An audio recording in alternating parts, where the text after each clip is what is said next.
WLRN Video presents.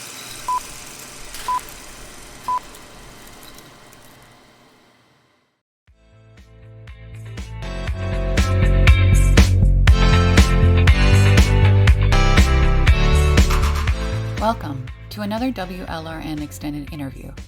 This time around, WLRN member Emiliann Lorenzen interviewed Lynn Chadwick, a retired nurse who supports parents of gender-questioning children.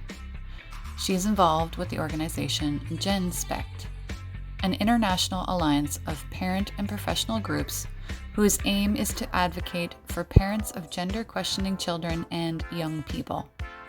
Lynn provides information about Gen Spec and explains how she became involved in gender identity politics. Enjoy.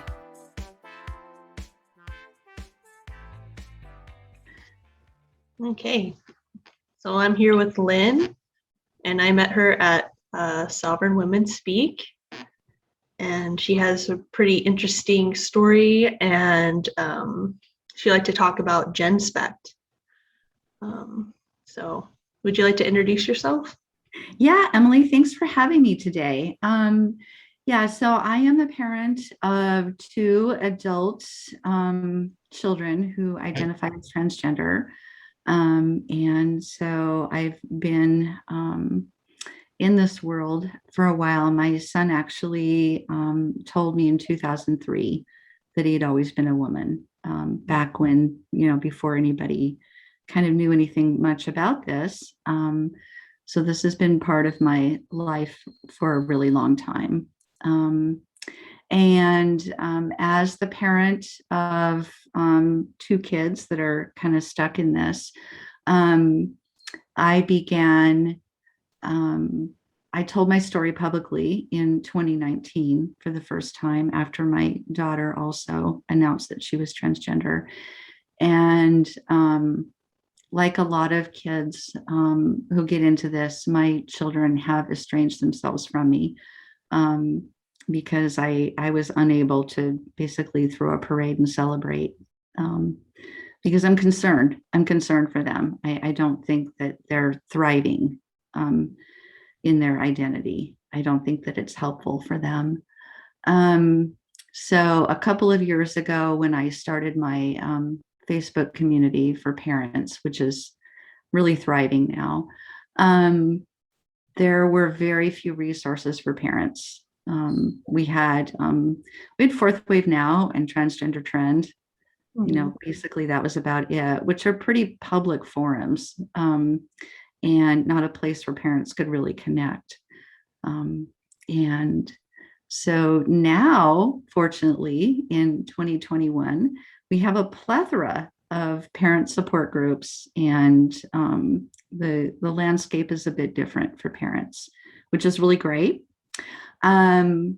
But Genspect was launched this summer, and Genspect is a little bit different because it's not a parent support group, it's a parent advocacy organization, which means that the goals of Genspect, we would like to change the whole landscape and conversation around this.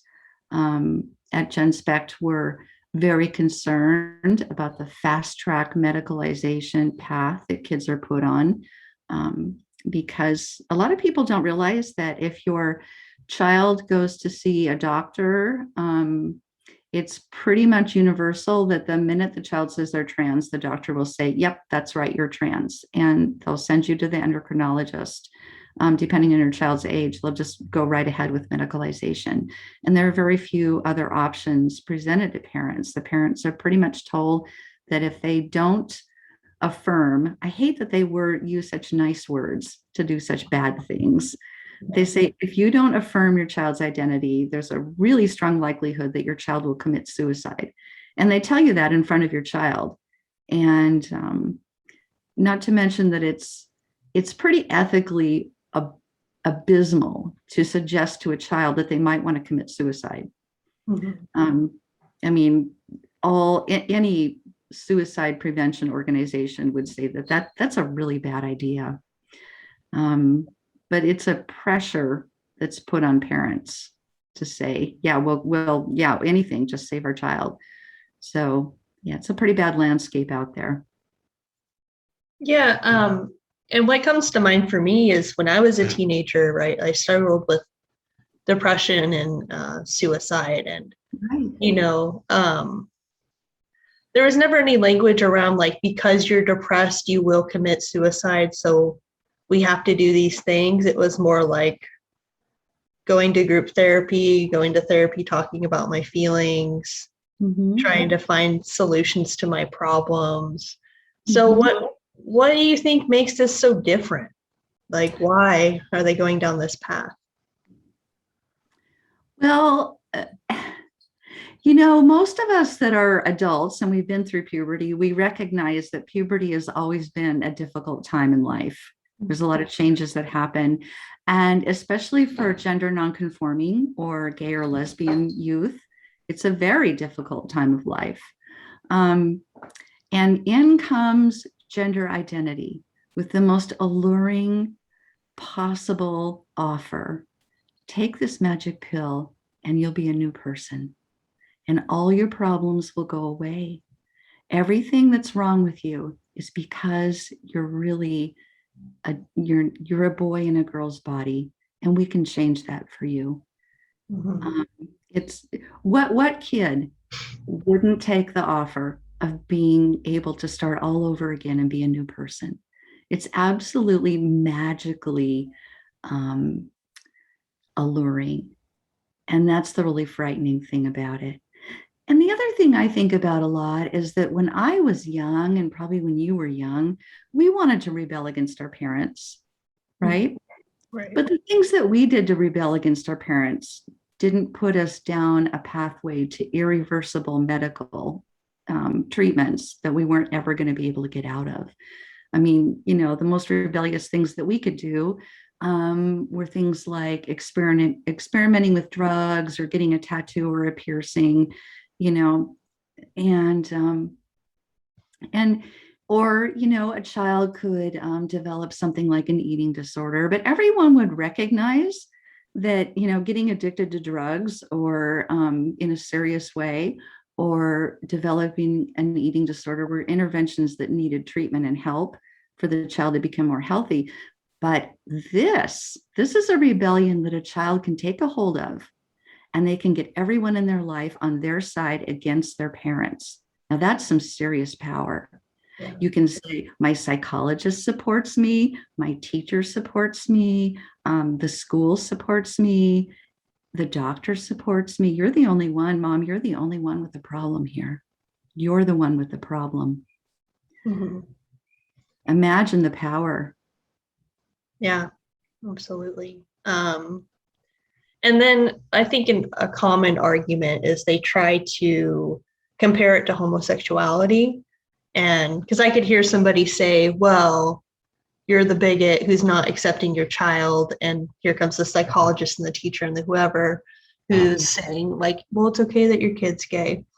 So what would you say to that? I would say it's absolutely fine if your kid is gay. What is the problem? Yeah. And human sexuality does not require medical treatment Mhm. to change it. It doesn't. And it never should. And one of the most brilliant, the people who are promoting transgender ideology, they have done their homework and they have strategized. And that is why at this point, they seem to be winning the war. And they're very strategic. And I believe that one of the most strategic things that this movement did was to link itself to the gay and lesbian movement, because we have a lot of guilt in the United States over the way that gay and lesbian people have been treated. We have guilt over the AIDS crisis. And it's deserved. Mhm. And we are very focused on civil rights, which is appropriate. But in this case, we have connected something. We've connected medical treatments of children to the civil rights issue in such a way that parents are not even allowed to ask whether drastic medical interventions are safe and effective for their child. The minute you say, wait a minute, is there some research on this? immediately you're a bigot. Mhm. And you're not tolerant, and you're a homophobe, and you're a transphobe, and you get called all kinds of names, and you get locked out. Well, that's not how we should do medicine. I'm a registered nurse, or I was before I got involved in all of this. And generally, when we're talking about medical interventions, especially for children, we ask questions about whether those interventions are safe and effective. And we do our research. And if people are harmed, we take that seriously. But in this case, we're letting the activists determine what the medical treatments should be. Right now, there's an organization called WPATH, the World Professional Association for Transgender Health.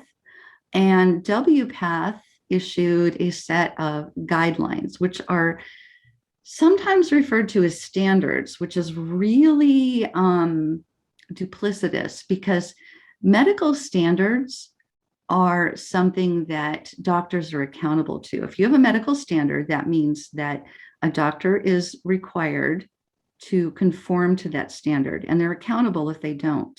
And if somebody gets hurt and it comes to light that the standards weren't followed, the doctor can be sued for damages. But these aren't standards, these are guidelines, and that's on purpose, because the reality is that there aren't any standards. If you want to be a transgender treater, physician, clinic, whatever you want to call it, all you have to do is start prescribing things. And there aren't any standards, there aren't any age limits, there are no limits and no standards. It's truly the Wild West. It's frightening when you realize how unethical this really is. And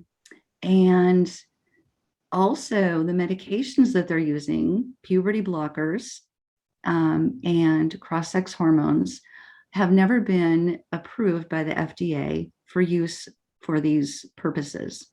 That's also on purpose, because what people don't realize is that if medications are prescribed off-label, the pharmaceutical company is not liable for damages. Mhm. Yeah, and my understanding too is because there's no real standard, like you said, they're guidelines, that the doctors themselves can't really be held liable, because it's all experimental. Like even the surgeries, they're not held liable for that. There's no accountability, and these are children. Mm-hmm. Yeah. Or young people. What we know from science is that your frontal lobe of your brain is not fully developed until 25. Mm-hmm. And it can be longer for people that are neurodivergent. So in some cases, you're not even really fully functional and reasonable for years after that. And these decisions are being made on behalf of teenagers and college age kids. Mm-hmm. And they're routinely just rushed right into this. I've talked to, I don't even know how many parents I've talked to. I've talked to hundreds of parents in the course of the last 2 years, because I've worked with a lot of organizations. And I have heard stories time and time again where within the first 10 minutes, the doctor was telling the parent, yes, you really didn't realize you have a son. And we know it's a big adjustment, but the best course for the safety of your son that you now have is to follow these protocols. And they call them standards. They tell the parents they're standards. These are the standards. This is the way we do it. You need to get your child on blockers. You need to put your child on hormones. You need to adjust your pronouns. You need to embrace this right away, because if not, your child is really in danger. This is the only way to do this. And oftentimes there's concurrent issues going on. A lot of these kids are on the autism spectrum, or they're depressed, they have anxiety. A lot of them are very, very gifted. And, the word gifted is so loaded, because a gift sounds like something really beautiful that we should all be thankful to have. But in reality, when you're a gifted kid, say your IQ is a lot higher than other kids, or you're very artistic. A lot of these kids are very gifted in the arts. They're beautifully creative, and they're just a little different from everyone else. And when you're 13 or 14 or 15, being different is really hard. So actually, gifted kids are very vulnerable to this. Yeah, for sure. Mm-hmm.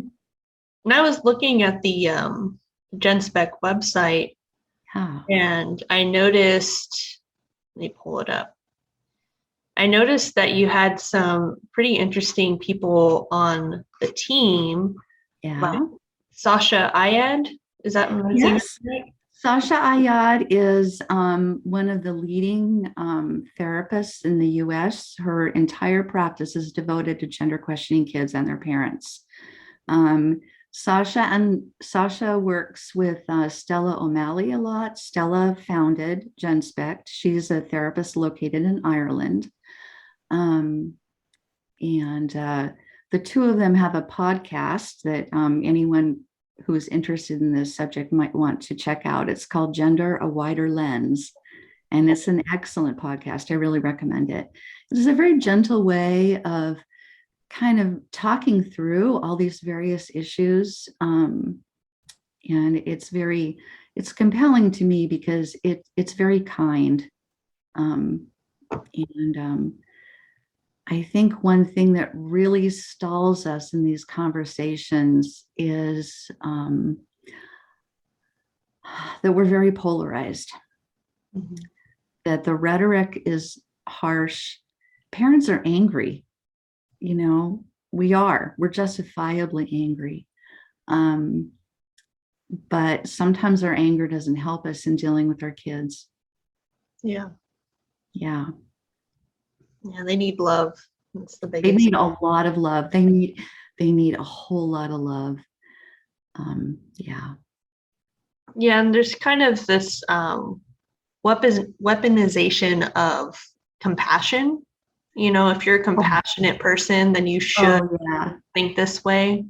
Yeah. It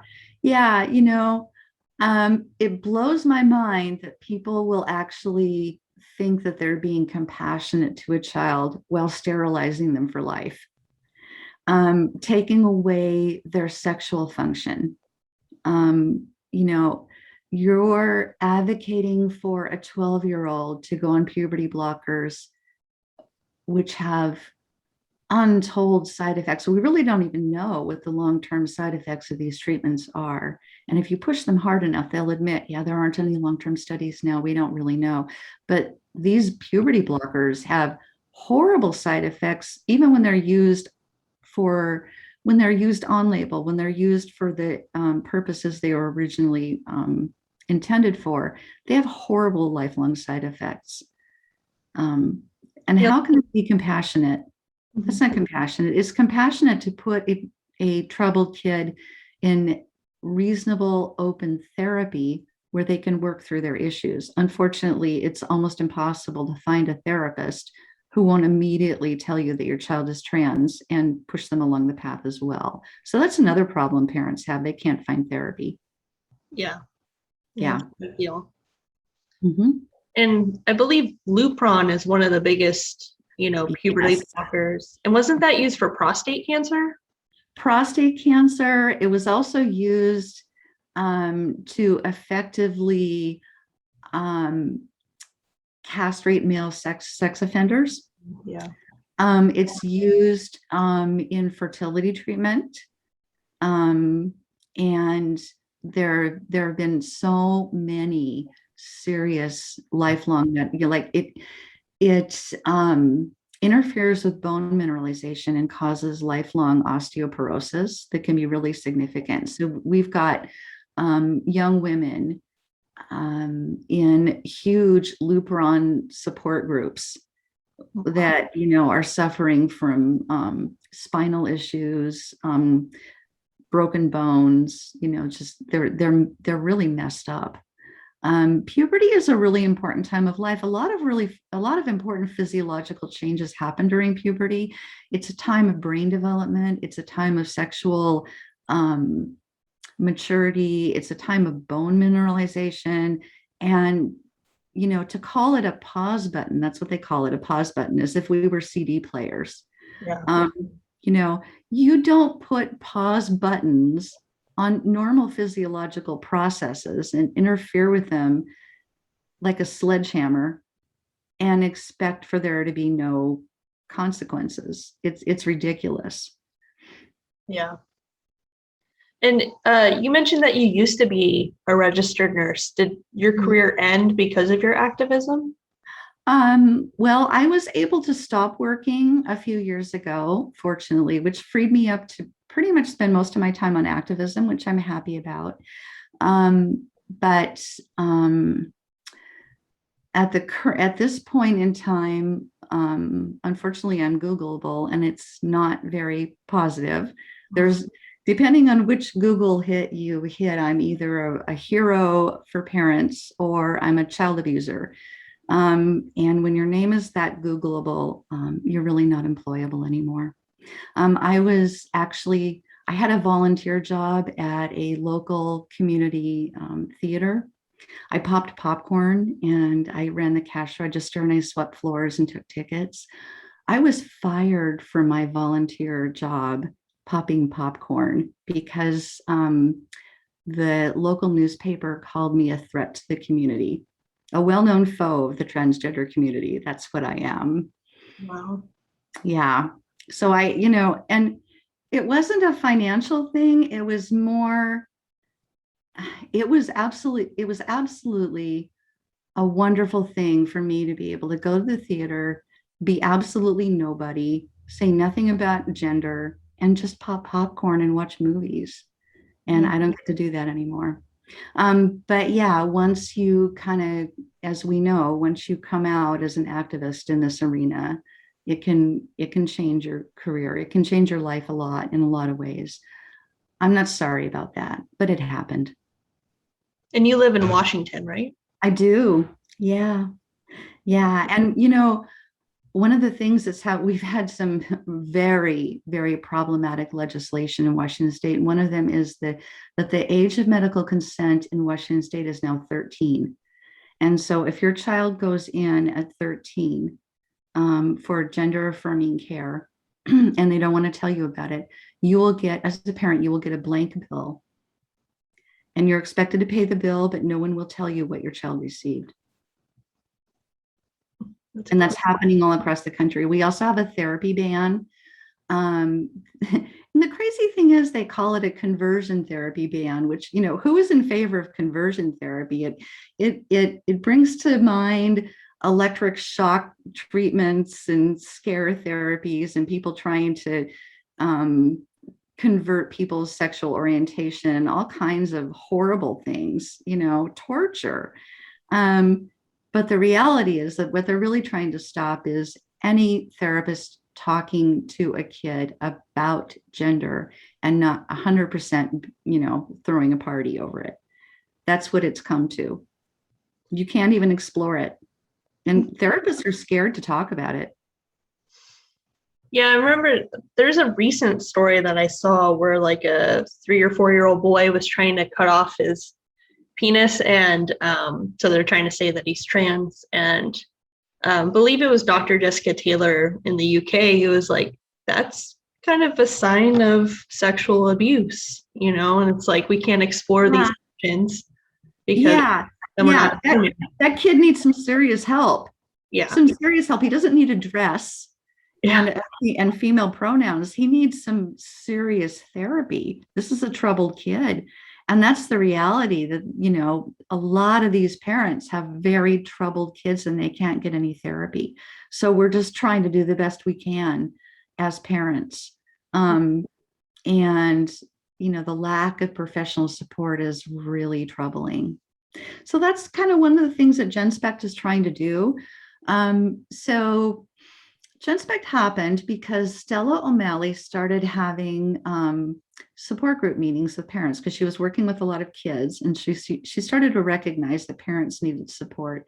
So she began hearing all the stories from parents, and she began to feel very troubled about it.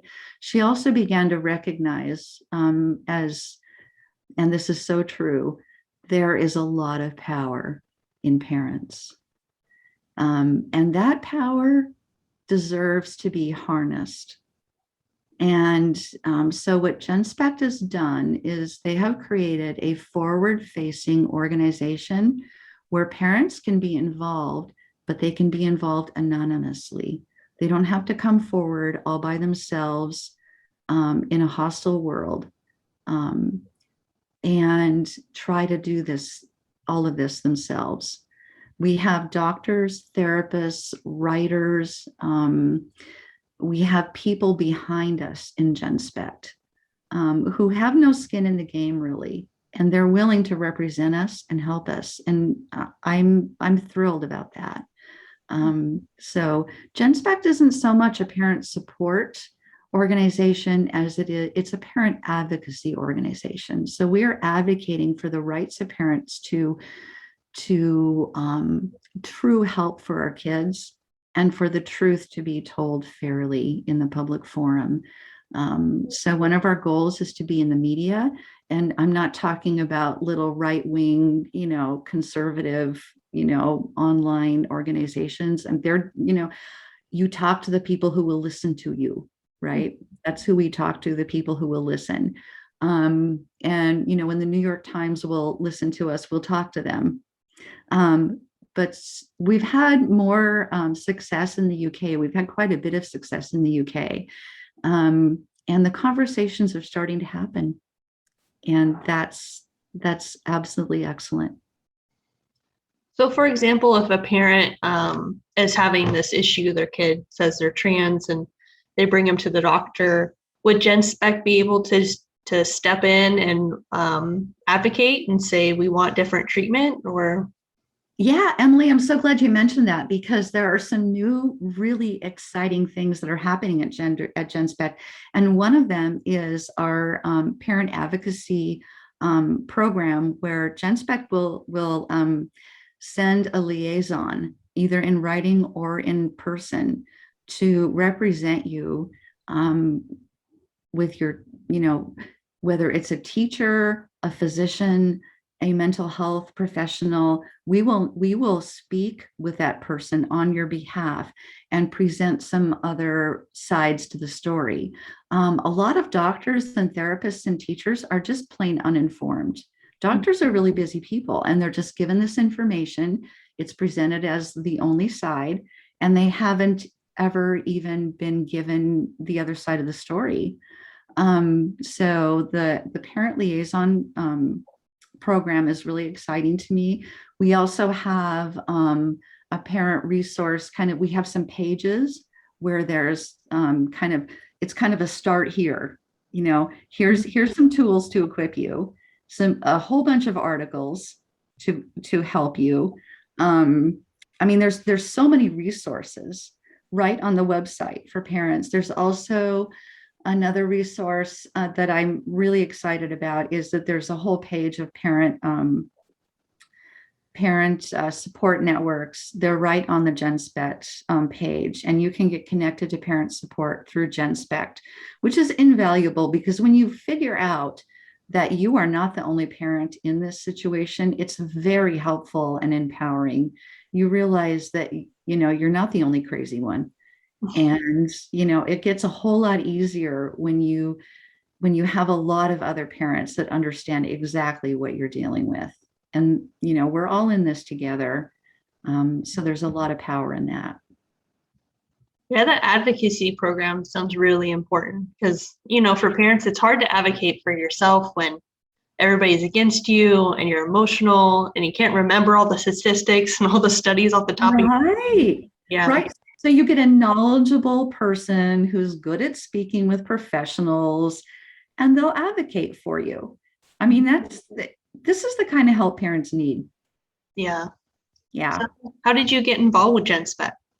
I was invited to get involved. Yeah. So by the time I got involved with Genspect, I'm thinking it was springtime. And I can't remember exactly when I got pulled in. I've done a lot of, I was I worked with the Kelsey Coalition. I mean, I've pretty much worked with every parent organization in existence so far.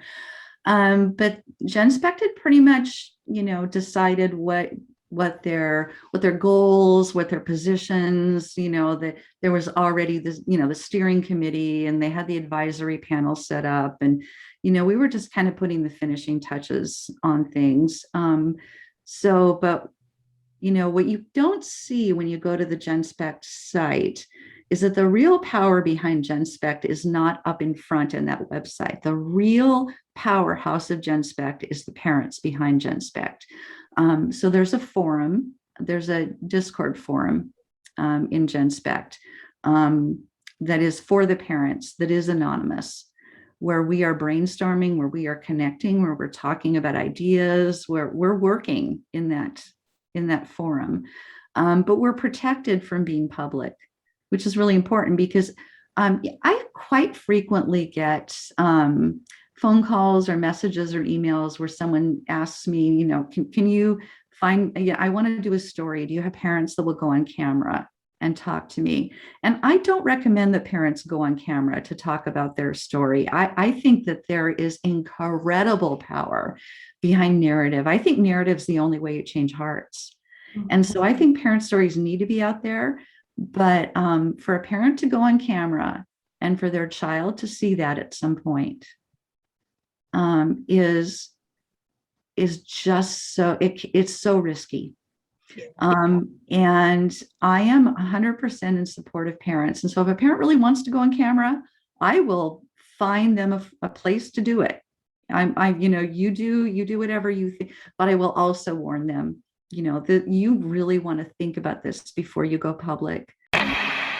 You are listening to WLRN.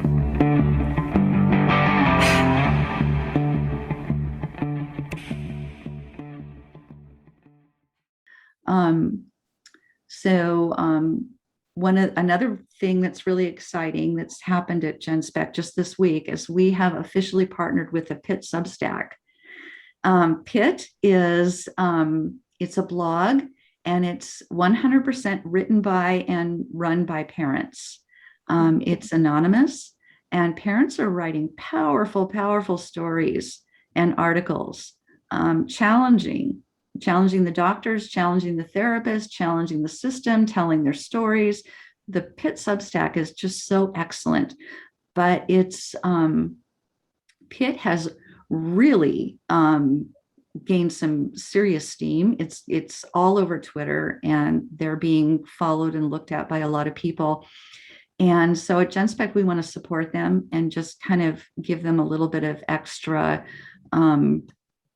backing, so that they don't have to face this all by themselves. So, and at the same time, we don't want to step on their toes. We don't want to take it over from them. We just want to support them. So PIT and Genspect are now working together, which I'm really excited about. When you think about like the everything that was done around gay marriage, right? Think back a few years, and you would see things on TV or you would see things on media, and they didn't give you a study to read. They didn't give you statistics. What you saw on TV, you would see two very kind, sweet, older lesbians, right? Mm-hmm. And you immediately liked them, right?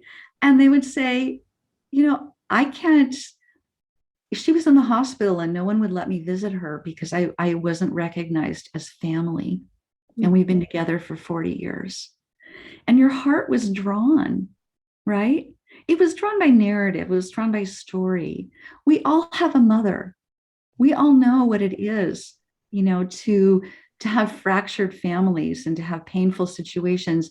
And this thing, it blows families apart in the most painful way possible. My family is destroyed. I've lost my children. I don't know if I'll ever get them back. It's the biggest heartbreak ever.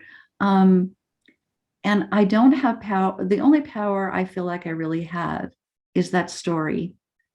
We can all identify with that. Just children just gone.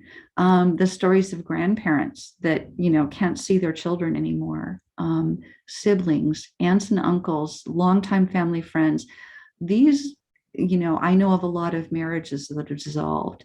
The bonds of family are just completely destroyed. These are very powerful stories. And that's what changes hearts. That's what overcomes those catchy little mantras like, trans women are women, and, all children need to be affirmed. And, it's not loving to children to destroy their families. That's not kind. Mm-hmm. Do you think there's some intentionality behind destroying familial connections? Absolutely. So if you examine the techniques that are used when a child is kind of brought into this whole transgender narrative, it very closely echoes the techniques that are employed by cults. Mm-hmm. So a cult will seek out and find vulnerable people, and then they will entice that individual.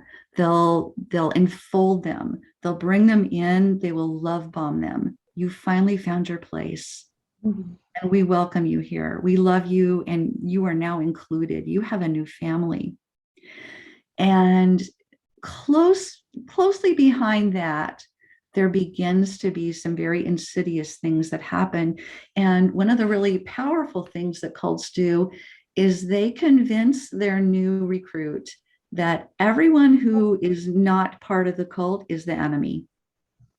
And kids who are indoctrinated into this cult are very quickly told that anyone who doesn't affirm, there's that word affirm again, anybody who doesn't affirm you is a toxic bigot and needs to be ejected from your life. And your parents are probably toxic bigots. So until proven otherwise, parents are toxic bigots. And as soon as your parent freaks out or won't use your pronouns, they get on Discord and they get on Tumblr, and they tell each other, yeah, your parent's really abusive.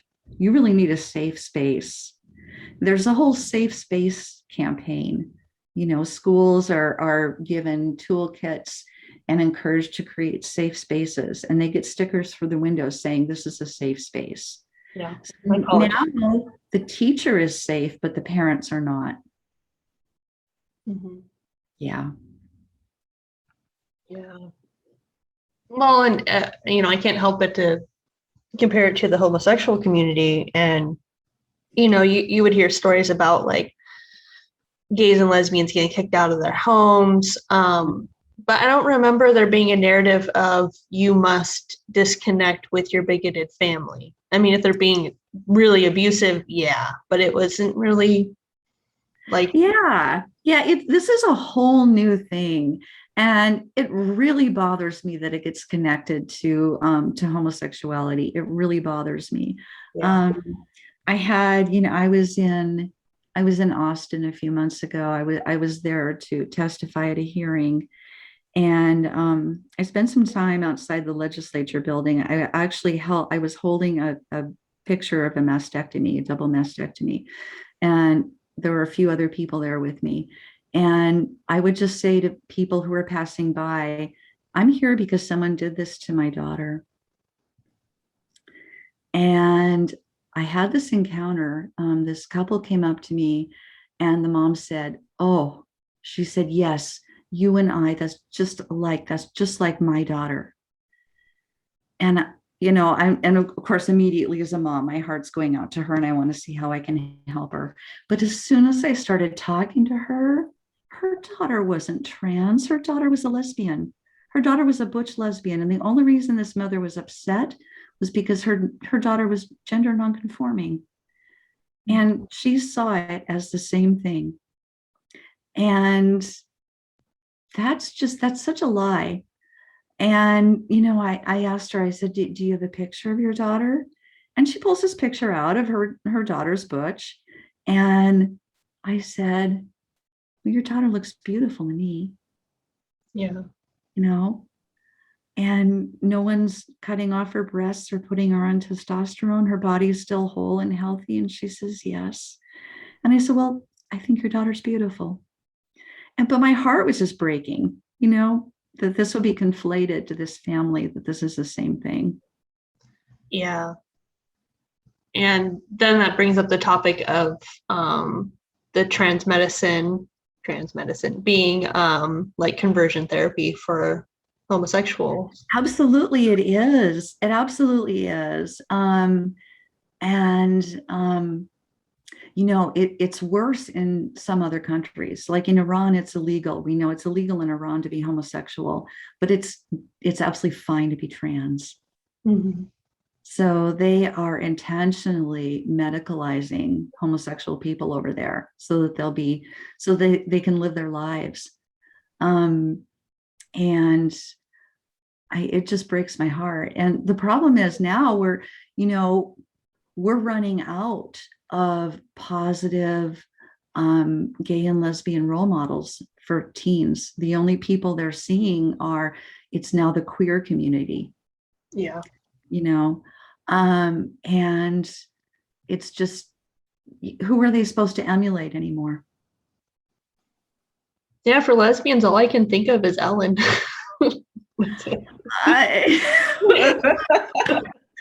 I'm not even going to comment on that. The new L Word, it's Generation Q. Now they got, whatever you feel about the L Word, it's not a great show, but Shane, the heartthrob of the show, and she's kind of a player, and now she's going to be in a relationship with a trans woman, I heard. I saw that yesterday. I wanted to throw up. I was like, seriously? I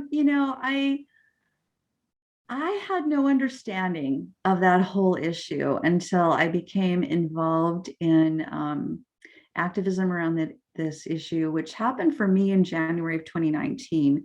My daughter sent me a letter the fall of 2018.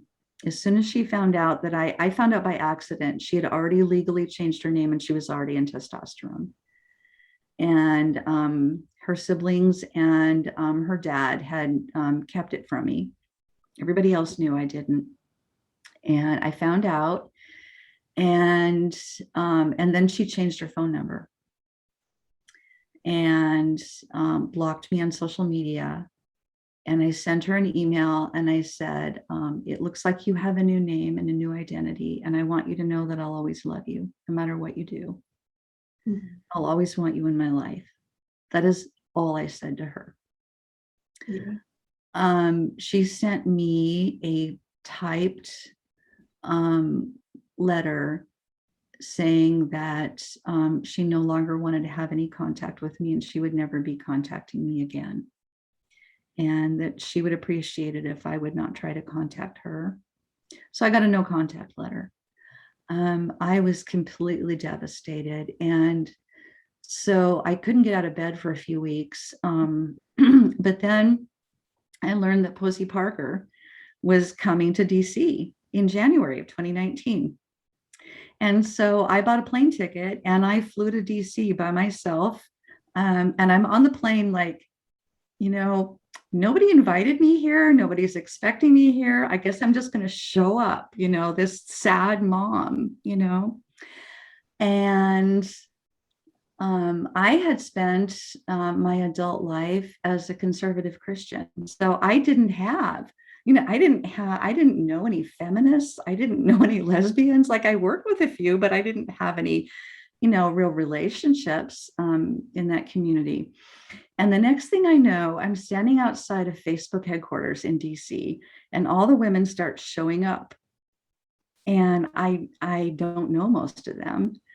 And I just started talking and I said, I lost 2 kids to this. And no one checked my feminist card. Nobody asked me who I voted for. They embraced me. They cried with me. And it was my birthday.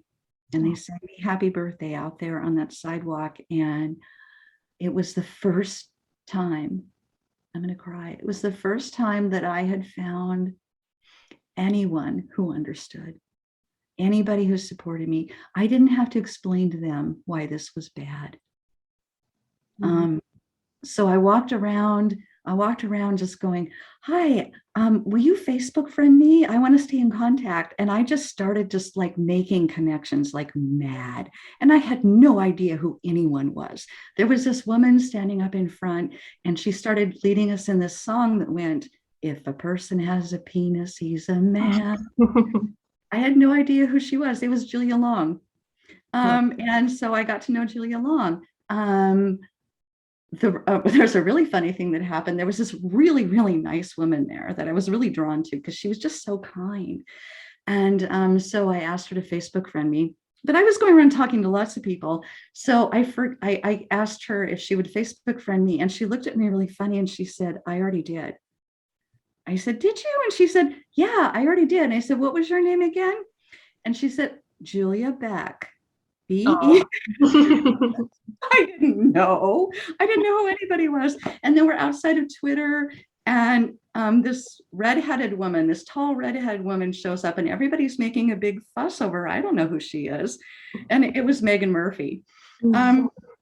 So that's how like completely, and I just made these connections so fast. And the next thing I knew, I was in London at Lesbians in Chairs, and I was connecting with all the UK women. And then I went to, Posey invited me to go to this thing at the House of Lords that she did on medicalization of kids that was just amazing. And I met like Michael Biggs and Marcus Evans and Stephanie Davis-Rai, and it was just amazing. So to this day, I believe that the radical feminists saved my life. I would not have come through this alive without the radical feminist community. And I have learned so much in the last 2 years. And I'm really deeply grateful. Yeah, that's awesome. And it's so nice because we listen to these people's podcasts, we see them on YouTube, and then we meet them in person, and they're just so humble and open, and they don't see themselves as celebrities, but in a way we kind of do. And I know, right? Like, yeah, I mean, we're just women working together. That's all we are, I don't need to be famous. You don't want to be famous. I don't want to be a star. I don't want, the pedestal is a very lonely place to live. And we're fighting a hard battle. We're fighting it together. And I really think it's really, really important to nurture those relationships. And, they're very important. Yeah. So what is your specific role at Genspect? Well, I was asked to help with social media. I spend way too much time on Facebook. So I've been running the Facebook page. And then I'm also part of it because I run a Facebook parent support group. That's, as I think I mentioned it already, it's called Oasis. And I have very, very carefully cultivated this group for 2 years. Parents' safety is really important to me. So it's an invitation only group. You can't find it by looking for it. Somebody has to invite you. If somebody invites somebody, I need to know who that person is. Do you know this person in real life? Do you really know this person? How well do you know this person? Do they really have a child? Are they really, if they don't really know the person, I do a video chat with that parent and get a long one, and we have a conversation first. Because to me, if you can't create a safe space, you don't create one at all. I have been to a lot of parent support meetings. And generally what happens in parent support meetings is we sit around in a circle and we all tell our sad stories, and they all sound a lot alike. And you get done and you feel a little more depressed than you did when you started. So I decided that we were going to have parent support meetings, but they were going to be topical. And so we do Zoom meetings, but I invite people. I invite guest speakers and we have topics. So like I had Stella O'Malley on with my parents, and we talked about therapy and how to find a therapist and the therapeutic process. I had Angus Fox on, and we talked about boys. I had Jesse Ministo on, and we talked about giftedness. We have topics at our support meetings, and we also have book club. So every Wednesday night we do a chapter. We're going through Maria Keffler's book Desist, Detrans, Detox right now, chapter by chapter, and having really rich discussions on how to create a better relationship with our child, how to communicate better, how to strategize, what are we going to do to deprogram our kids, and what can we do, and how can we support each other? So to me, those are that's a very enriching way to engage as parents. So that's what I do in my group. And I love it because you don't have to wait for a meeting. You can cry for help anytime. And because we're international, I'm awake at 2 a.m. There's somebody in Australia that's wide awake, and we can chat. We come from all backgrounds. We're non-political. Gen Spec is as well. We're not affiliated with any political group whatsoever. We're apolitical. We're just all working together for a common goal. Yeah, it sounds really beautiful, the community that you've created.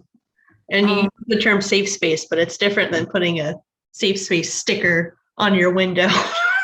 Right. I have a lot of parents who tell me this is the only place I can talk about this, and I wouldn't be surviving without it. Mm-hmm.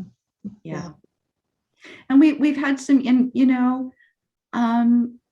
you just never know when your child goes through this. Sometimes they find their way out of this. Sometimes they don't. I spend time on the phone with parents on surgery day, and we just cry together. Her daughter had her breasts removed that day, and she doesn't have anybody to talk to. And, I can't fix it, but I think some of the most powerful words you ever say is, I'm here. Yeah. I'm here. I don't have a solution. I don't have any big sage advice. I can't fix it, but I'm here. And we all need that. That was what happened to me on the sidewalk in DC. Those women just said, I'm here. I know. You don't have to explain it to me. Yeah. It's so valuable. It is. It really is. Yeah.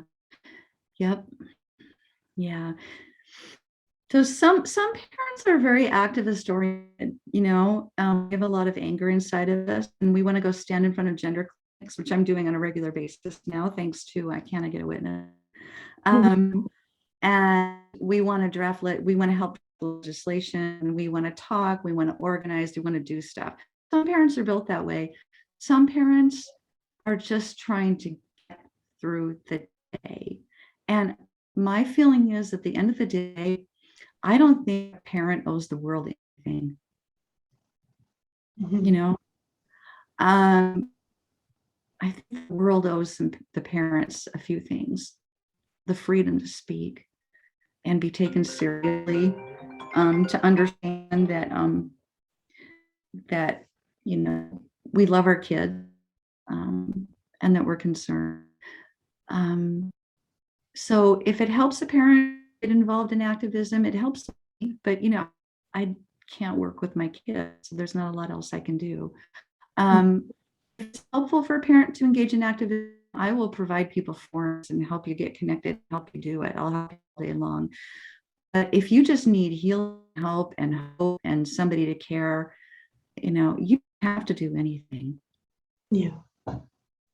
Yeah, support's really important. It really is. Yeah. And I saw on the Gen Spec website that there might be like a web conference this fall. Yeah, we're planning a conference. So kickoff conference in June. Mid-June is when we launched. And we launched with 3 parent webinars that were timed in such a way because we're international, right? So we had 3 different times, so that no matter what time zone you were in, you could join a webinar and it wouldn't be the middle of the night. And they were it was so successful. We had parents all over the world. It went spectacularly, and we just launched, and things went crazy. And we got published in the Telegraph the first week. I mean, we've been off to a running start. So we're planning a second webinar, and I don't have a lot of specific information about that yet, but it's coming. So people should definitely go to genspect.org, find out what's happening, check out all the resources, because there's a lot of them, and we're launching new things all the time. There are probably 50, 60 individuals who are behind the scenes in the Slack channel and Genspect, we're all doing different projects. So there's a lot going on, a lot of different wheels and a lot of different little areas, and it's rather brilliant. So there's many things coming out. Yeah, and it sounds like if parents are interested in getting involved in Gen Spec, they can do it anonymously. Absolutely. We are committed to protecting the privacy and anonymity of parents. We would never put a parent out in public unless that's their desire. If you really want to go public, we're not going to stop you, but we recognize the risks involved. So the forum is anonymized. You can use your real name on the forum if you want to, but you can create a Discord name and be completely anonymous, and you can interact all you want. There's channels in different languages. There's channels for activism. There's channels for strategy. There's just all kinds of discussion going on behind the scenes in Gen Spec between parents. It's a very beautiful thing. Is the Discord channel, what's the word, vetted? Is it vetted? As well as we can vet it. Yeah. You can't get there from the website. You kind of have to know about it. You have to ask somebody to help let you in. Okay. So that's kind of our biggest safeguard right now, is that, people can't just go sign up. Mm-hmm. Our goal is, we want parents to be in support groups first, because, as I said, Genspect is not really designed to be a parent support group. It's an advocacy group. What I would suggest, if a parent is in need of help, and I know that there are many, and I hope they hear this, go to the Genspect website and find the page where we have listed our safe, vetted parent support groups. All of those groups are vetted, which means that you have a reasonable expectation that you're going to be able to speak freely and anonymously in that group, and you're going to be able to connect with other parents in meaningful ways, and you're going to be safe. Once you get involved in a parent support group, all of the parent support groups have been pulled into Genspect. So we have pulled together all of the major parent support groups that we know of. They're all invited, they're all involved. So contact your support group leader, tell them you want to be put in the forum, and your leader will help you get in. Nice. Yeah. And is there a way for anybody who's interested in talking to you? Are you open to being contacted? Oh, absolutely, positively. I do a lot of my connecting on Facebook. I don't use my real name on Facebook for various reasons. I'm Min Lynn on Facebook. It's spelled MINNLYNN. I'm also on Twitter. My handle is gender_apostate. I write a blog called Gender Apostasy, where I talk about the parent experience. So I'm active on Twitter under that handle. You can also email me at parentsup, ROGD, So PARENTSUPPROGD@gmail.com. And yeah, I talk to and work with parents on a daily basis. So as I said, I'm not employed, so that frees me up. That's Yeah. great. Yeah. Great that you're being of service to the community and the parents who really need the help. Yeah. Yeah.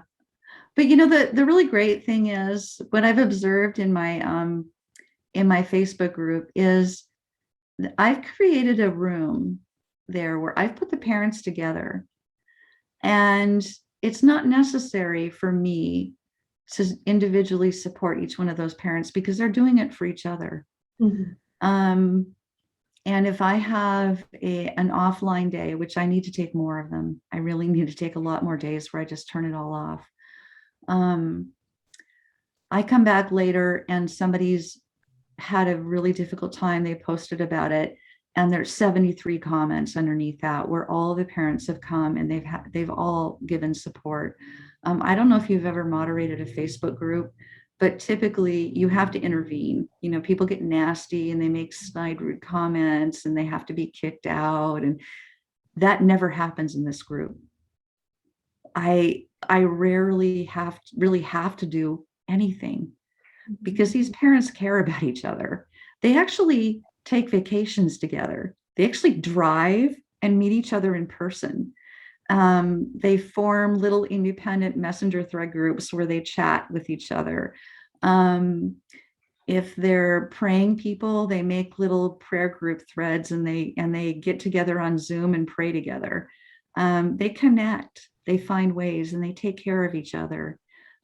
So I kind of feel like all I really did was put them in a room together and let them help each other. Yeah, it's really beautiful. Yeah. Is there anything else that you'd like to add about Genspect or anything else? Well,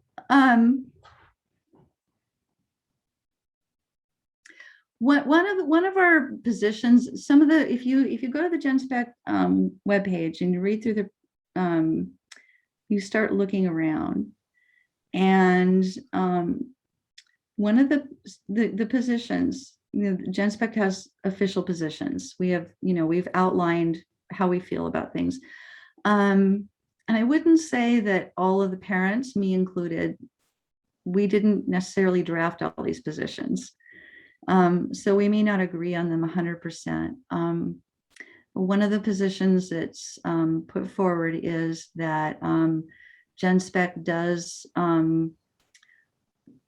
support the rights of I'm air quoting transgender people, because I don't actually believe that there's any such thing as transgender people. I don't think you can change sex. I'm absolutely certain you can't change sex.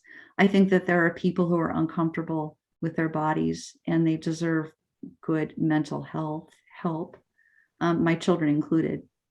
But it's kind of painstakingly brought out on the website that we support the rights of transgender people to, you know, just to compassion, which I actually would say that I do agree that, you know, people who think they are transgender do deserve compassion. I would want compassion toward my children. I would want my children to have a home to live in. I would want them to be able to get a job. That doesn't mean that I think they're transgender, though. You know, Genspect has a transgender person on their advisory board. That would be Erin Kimberly. And you know, the whole thing is so polarized. It's so difficult to have conversations, and I think sometimes we do things just so that people will talk to us. You know, we don't want to look like bigots. We're not bigots. We just think that, you know, people should stop giving children puberty blockers and telling them that they're in the wrong body and medicalizing them for life and cutting their breasts off. That would be a really good place to start. So we're advocating for more balanced treatment of kids. We want everybody to slow down. We want them to we would like to see real therapy for kids that doesn't exist now, that treats their underlying issues, which is what parents expect when they show up, and they're gobsmacked when it doesn't happen. We want to see an end to medicalization of children and young people. So, there's some controversy around that. Mhm. You know, Yeah, it does get a little hairier when you talk about adults. it does. The thing is, someone's an adult. They want to dress a particular way. They want to behave a particular way. They want to call themselves whatever you want to call yourself. You do you, boo. The problem is when you start to impinge on the rights of other people. And that's where we are as feminists. We're saying, okay, dude, you've got a dress on, fine. But you need to stay out of the bathroom. You need to stay out of the women's shelter. You need to stay out of women's spaces. You're not a woman. You're not a woman, bro. But that doesn't mean that we're forcing him to put on a three-piece suit and cut his hair. We just would like him to stop terrorizing women. Yeah. Right. And by the same measure, that same man can wear a dress. And a doctor can be a transgender person. They just need to stop rushing children into things with a medical sledgehammer. And I am the best outcome right now. The best outcome for my daughter is she becomes a detransitioner. And what awaits her when that happens? There's no services for her. There's no counseling for her. She's not going to be able to get a breast reconstruction. The world is not going to understand her. We need so much more for detransition people.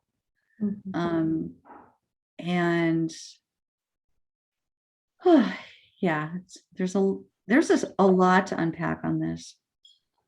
Yeah, absolutely. Yeah.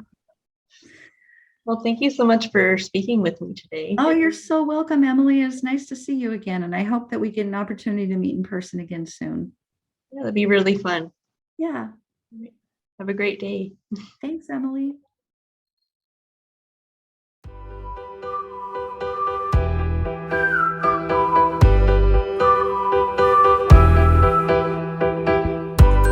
Thanks for staying tuned to another WLRN extended interview. I hope you enjoyed this interview Emiliann Lorenzen did with Lynn Chadwick of Gen Spec. You can contact Lynn on Facebook at MinLynn, on Twitter at GenderApostate, and by email at parentssuprogd@gmail.com. You can also find her blog, Gender Apostasy, at lynnmeager.substack.com. All of these links will be provided in the description. Please like, comment, and share widely, sisters. This is WLRN Canadian member April No, signing off for now.